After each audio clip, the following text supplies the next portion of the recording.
আসসালামু আলাইকুম। এটা হচ্ছে আল্লামা শফিউর রহমান মুবারকপুরের লেখা একটা বই। এটা বাংলায় যে অনেকগুলো পাবলিশার থেকে অনুদিত হয়েছে। এর মধ্যে আমরা যেটা ফলো করবো সেটা হচ্ছে খাদিজা রেজাইয়ের যে বইটা, এটা অরিজিনালি আরবিতে লেখা এবং এটা হচ্ছে রাবেতায়ে আরব ইসলামী আয়োজিত বিশ্বব্যাপী সিরাতুন নবী সাল্লাল্লাহু আলাইহি ওয়াসাল্লাম প্রতিযোগিতায় দেখা যাচ্ছে এখানে 1182টি পাণ্ডুলিপির মধ্যে প্রথম হয়েছিল। এটার একটু গল্প আমরা ছোট্ট করে একটু রাখার চেষ্টা করব। এটা থেকে ইংলিশ হয়েছে, বাংলাও আছে এবং এই বইটাকে আমার কাছে মনে হয় যে এটা একদম ছবির মতন আমাদের ভেতরে, মাথার ভেতরে সিরাতকে বসিয়ে দেওয়ার জন্য খুব সুন্দর একটা বই। যে কোনো বয়সের মানুষের কাছে ভালো লাগবে, বাংলা পড়তে পারে। বিশেষ করে আলপনা একাডেমি লন্ডনের যে অনুবাদটা, এটা খুবই স্মুথ, ভালো লাগে। তো এইটা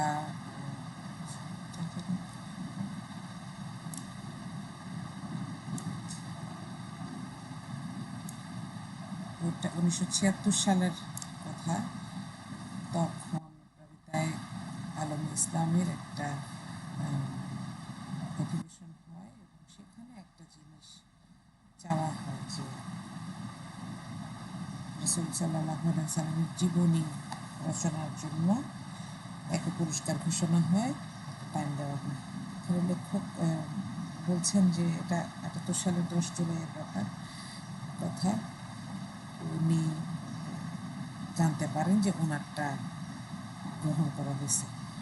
তো এখানে একটু একটু করে আছে বইটাতে যে উনি লেখার সময় কী কী চ্যালেঞ্জ ফেস করছিলেন এবং যখন শুরু করলেন তখন আসলে বুঝেন নাই যে এটা এত বড় হয়ে যাবে বা এখানে এত পড়াশোনা আমাকে করতে হবে, তাইলে উনি শুরু করতেন না।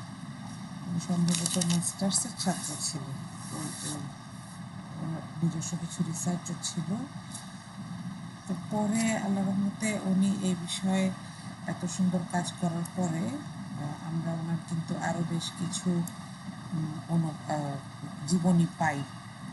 বিশেষ করে আরেকটা যেটা বাংলায় অনুবাদ হয়েছে প্রচ্ছদ পাবলিশার থেকে, রাসূল সাল্লাল্লাহু আলাইহি সাল্লামের স্ত্রী সহ বেশ কয়েকজন মহিলা সাহাবীকে নিয়ে, যাদের কথা সচরাচর আমরা পাই না, রাদিয়াল্লাহু আনহা একটা বই। তো এরকম বেশ কিছু বই, যেহেতু জীবনী লেখার একটা ফ্লো বা একটা নেশা ওনাকে পেয়ে বসে, একটু উনি লিখতে থাকেন আর কি। তো এটা মোটামুটি ভূমিকাটা, যদিও এটা একটা প্রতিযোগিতার জন্য লেখা, কিন্তু এখানে তথ্যগুলোকে এমনভাবে উপস্থাপন করা হয়েছে যে বোরিং লাগে না আর কি।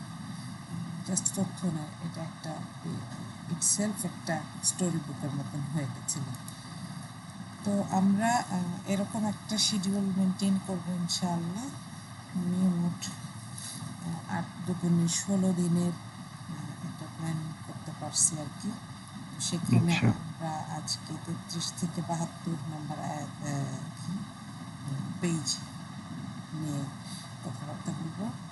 এটা খুব কম, এটা আজকের মধ্যে পড়ে ফেলা যাবে বা আগামীটার আগে, আমরা তো 2 দিন করে সময় পাবো, তাহলে 2 দিনের মধ্যে পড়ে ফেলা যাবে। এখানে একটা কথা বলি, বইটা এত ডিটেইল, এটা হচ্ছে পরের 8 দিনের প্ল্যান আর কি।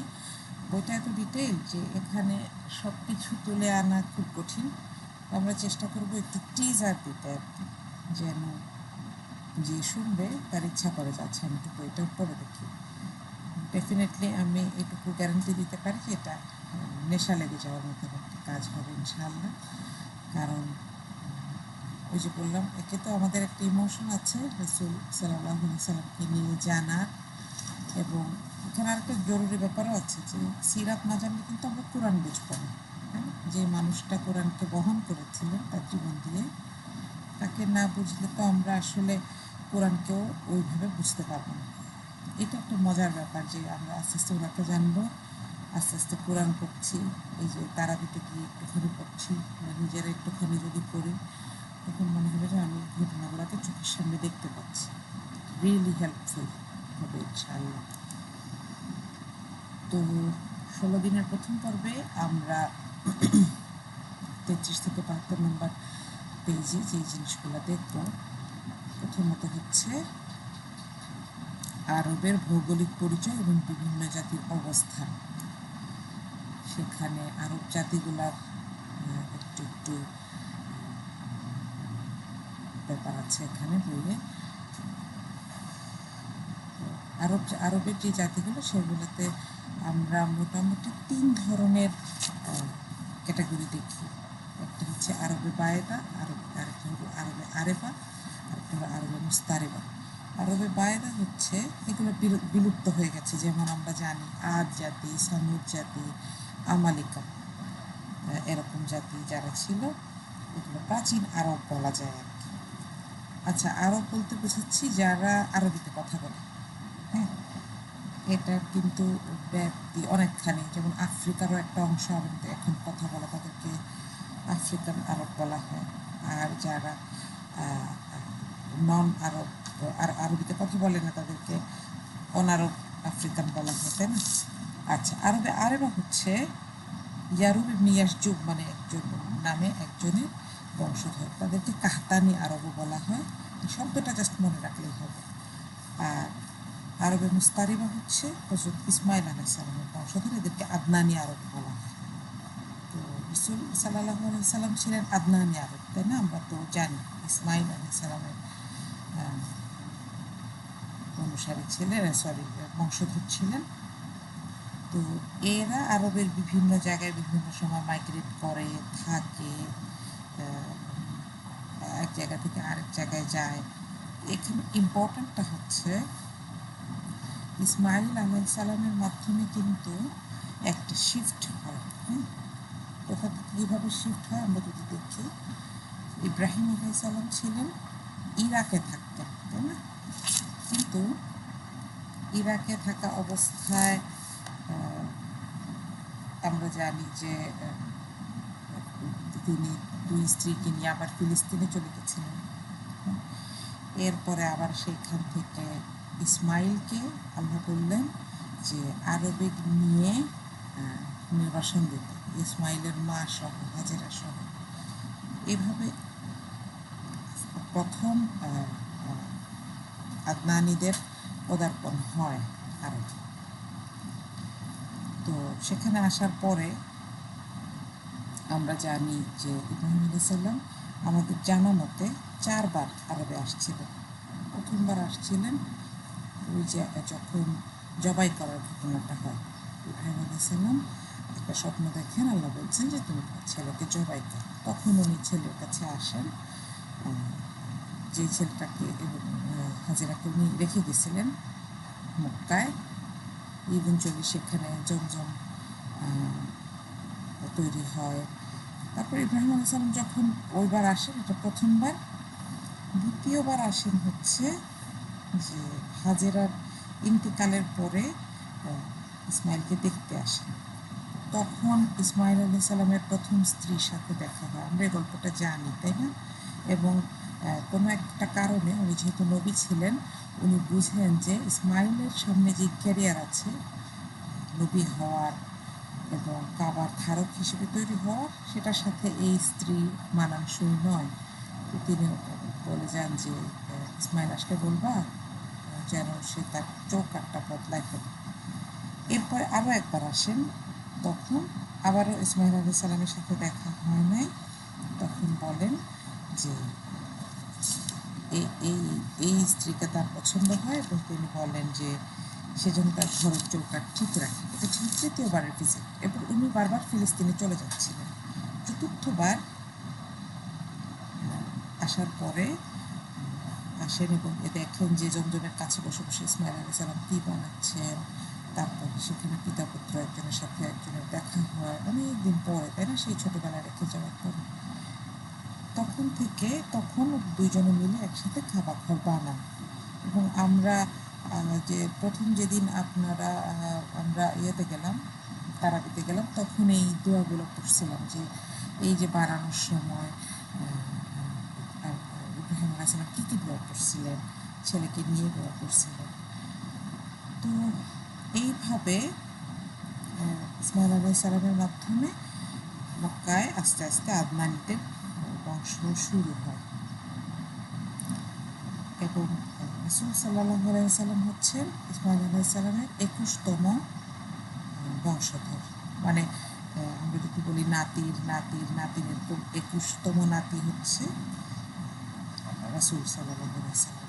এবং মজার ব্যাপার হইল এই হাজেরার বংশে, হাজেরার মাধ্যমে ইসমাইলের মাধ্যমে যে বংশ হয়, এখানে ইসমাইল আলাইহিস সালাম এবং রাসূল সাল্লাল্লাহু আলাইহি সাল্লামের মধ্যে আর কোনো নবী ছিলেন না।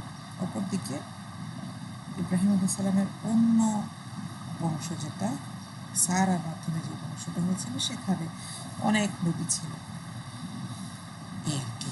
এখানে একটা হাদিস একটু বলি।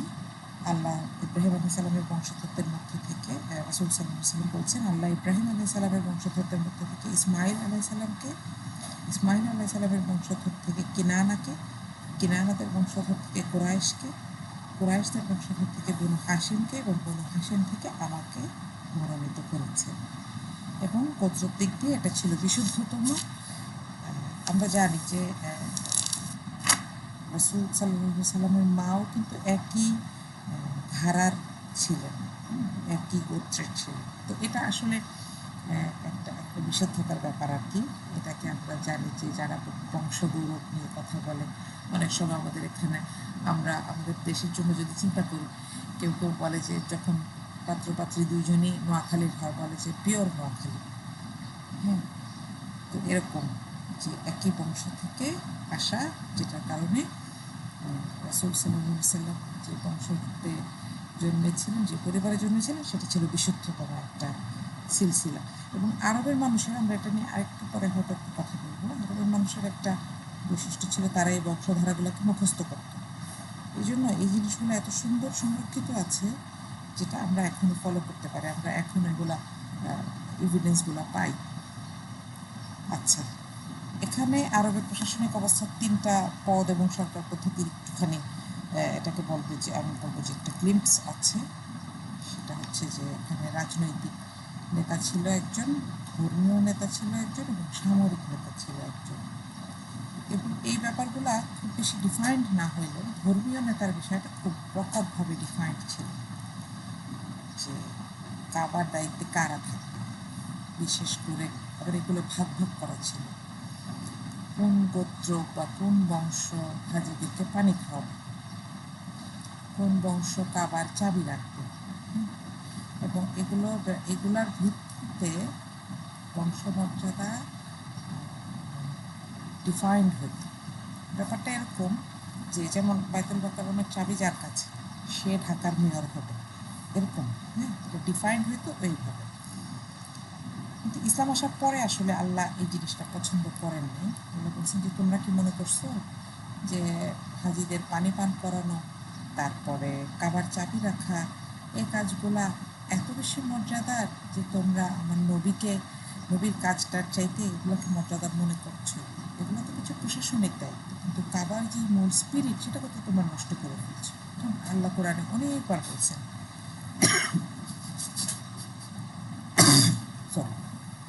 আল্লাহ এবার এটাও বলছেন যে, তোমরা কি মনে করো যে যারা ইমান আনে নাই আর যারা ইমান আনছে তারা এক? আল্লাহ কি পরীক্ষা করে নেবেন না তোমাদেরকে? কিন্তু তোমরা আল্লাহ কি শুধু একচ্ছত্রভাবে কতখানি পছন্দ করো, কতখানি মানো? কারণ এগুলো ঝামেলা ছিল। কি ঝামেলা? যেমন এই যে কিছু মূর্তি পূজার ব্যাপার ছিল।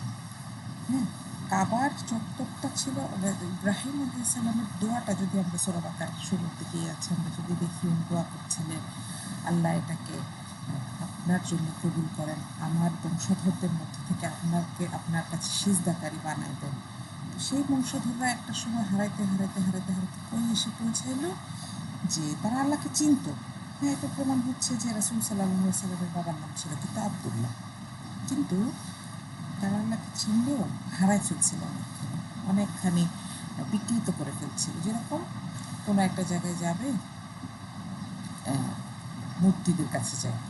এখানে একটু যদি সংক্ষেপে বলি, আমরা শুরুতে একটা মানুষের নাম দেখতে পাচ্ছি, আমর ইবনে লুহাই। এই লোকটা বিভিন্ন ধরনের পূজার প্রচলন করে। এবং আম, এটা যদি আমরা দেখি যে শুরুটা কীভাবে হয়, শুরুটা কিন্তু ভালো নিয়তে হয়। হুম। যেমন ধরেন আমাদের দেশে আমরা দেখি যে মাজারের ব্যাপারটা কীভাবে আসছে। শাহজালাল রাদিয়াল্লাহু আনহু, তাই না? শাহজালাল রহমতুল্লাহি আলাইহি রহমতুল্লাহি আলাইহি।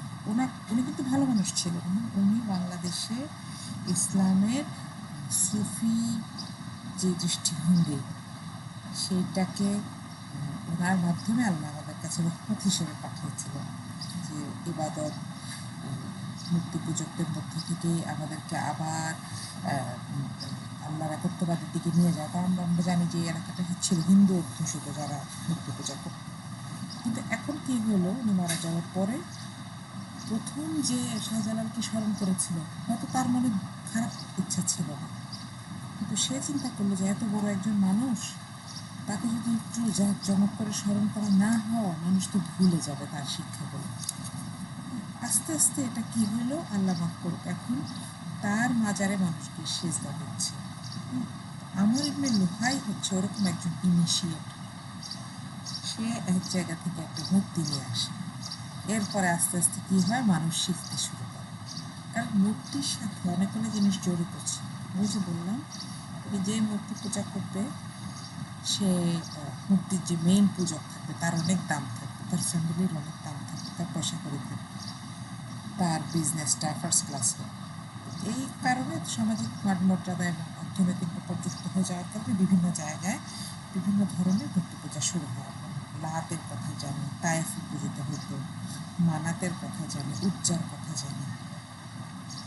এবং এগুলো মাঝে মধ্যে এত খারাপ কিছু ব্যাপার ছিল এখানে। যেমন আমরা যদি দেখি যে হিন্দু ধর্মে কৃষ্ণ এবং রাধাকে যে পূজা করা হয়, বা তাদেরকে কি অবতার হিসেবে মানা হয়, তাদের মধ্যে তার সম্পর্কটা কেমন ছিল? এটা একটা অনৈতিক সম্পর্ক ছিল, তাই না? এরকম কাবায়ও এমন কিছু মূর্তি ছিল, যেমন আসফ এবং নায়লার কথা যদি ধরি, এদেরকে তারা পূজা করতো, এদের কাছে বিভিন্ন ডিসিশনের জন্য যাইতো, কিন্তু এরা ছিল দুজন প্রেমিক প্রেমিকা যারা বিয়েও করেন।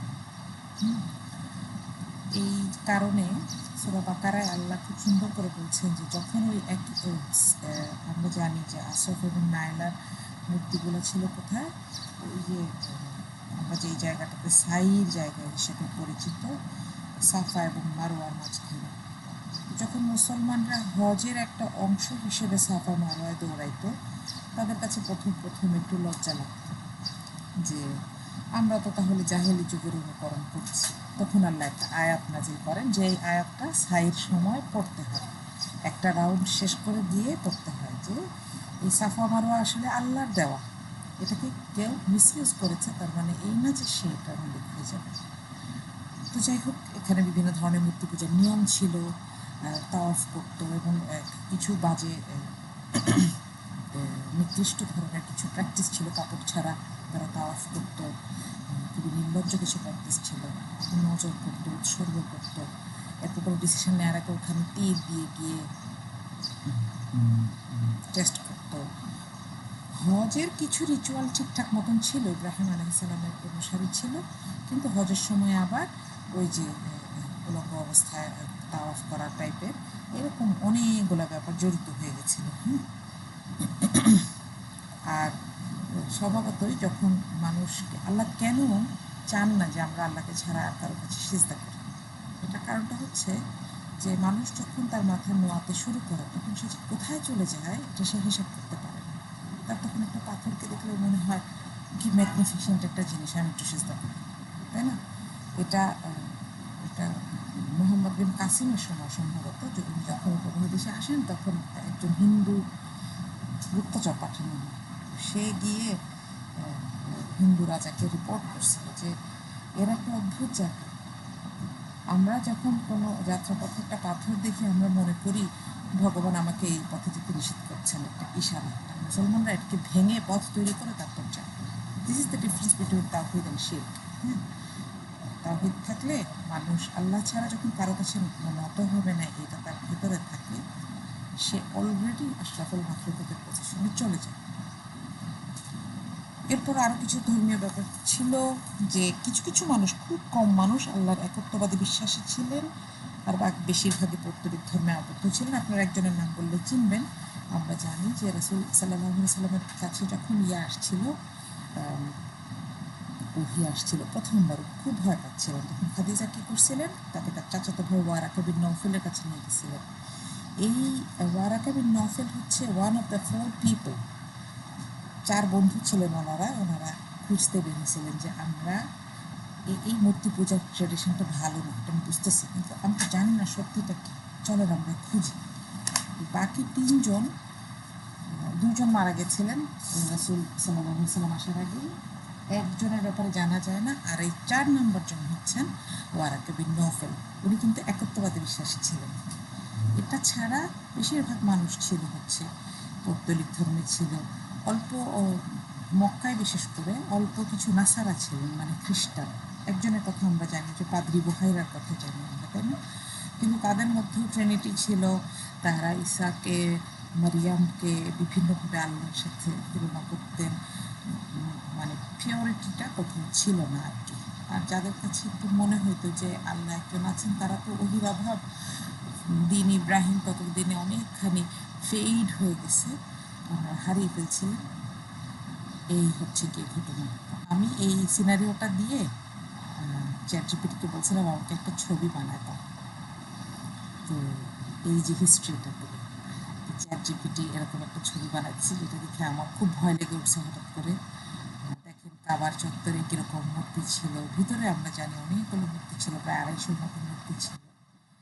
এবং ওরা প্রত্যেকের ইবাদতের ট্রেডিশনগুলো আলাদা আলাদা ছিল এক একটা মূর্তির। হ্যাঁ, কোনোটার কাছে মানে, এবং তাদের আবার পুরোহিত ছিল। এইগুলো আসলে সবই হচ্ছে, আমরা এখন মাজারে দেখি না, মাজারের খাদেম থাকে, তারপরে একজন থাকে হেড, একজন থাকে ওই খাদেমের কাছে যাইতে হলে আরেকজনকে ধরতে হয়, এরকম। এগুলো আসলে মানুষ কিছু হায়ারার্কি তৈরি করে যেন এটাকে কক্ষিগত করে রাখা যায়, যেন সাধারণ মানুষ এই ক্ষমতাটার কাছে ধারে আসতে না পারে। খুব ভালো একটা উদাহরণ হচ্ছে আমাদের দেশে আমরা যদি যে লাল সালু উপন্যাসটা পড়েছিলাম, তাই না? হ্যাঁ, যে এই লোকটা তার ক্ষমতাটাকে এমন করে ফেলছিল যে তার স্ত্রীরাও কিন্তু এই ক্ষমতা প্রাদুর্ভাব থেকে রক্ষা পায় না, কিন্তু সে এই তার ক্ষমতাটা ছাড়ে না। কারণ হচ্ছে যে এটা তার রুজির উৎস ছিল। ঠিক এরকমভাবে কাবারও এরকম একটা অবস্থা ছিল।